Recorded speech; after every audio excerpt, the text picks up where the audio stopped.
Malam ni aku test ISO setting. Aku dah tukar refresh rate. Sebelum ni aku guna 60. Malam ni aku guna 50Hz dan juga ISO maksimum 3200. Nak tengok apa tahap flickering lampu ni, okey tak okey. Sebab hari tu masa PCM aku baru perasan yang lampu tu flicker. Dia dekat lampu jalan ni pun nampak flicker. Aku tak, apa yang tak kena. Sebab aku dah setting semua dah betul. Cek balik, uish, rupanya aku punya refresh rate kekal standard 60Hz ikut US punya standard. Tak apa. Malam ni aku try balik. Aku tukar ke refresh rate 50. Dan ISO ni ramai tak recommend up lebih daripada 1600. Tapi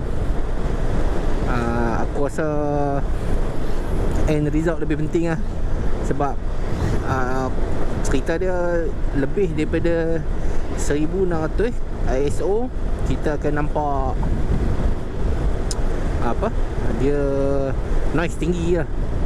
Aku tak kisah lah, malam ni nak test dia, nak tengok dia okey ke tak okey. Dan jalan yang aku jalan ni, dia memang ada cerah gelap. Memang akan paksa GoPro ni bekerja betul-betul ya.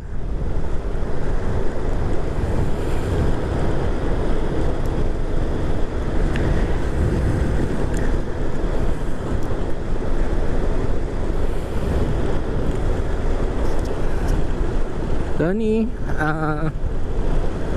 on paper nampak macam GoPro tertinggal lah dengan DJI Osmo 5 daripada segi night recording lah.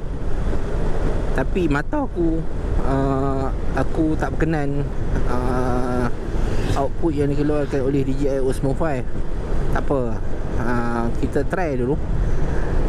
Aku tak pastilah apa GoPro punya strategi nak counter balik DJI Osmo 5 tahun ni. Kita tengok GoPro sama ada dia keluarkan GoPro Hero 14 sama ada okey ataupun tak. Dia memang kena buat sesuatu lah. Sebab DJI Osmo dah sepas banyak benda pada GoPro 13. Itulah cerita dia. Apa, kita tengok dulu. Malam ni kita test dulu.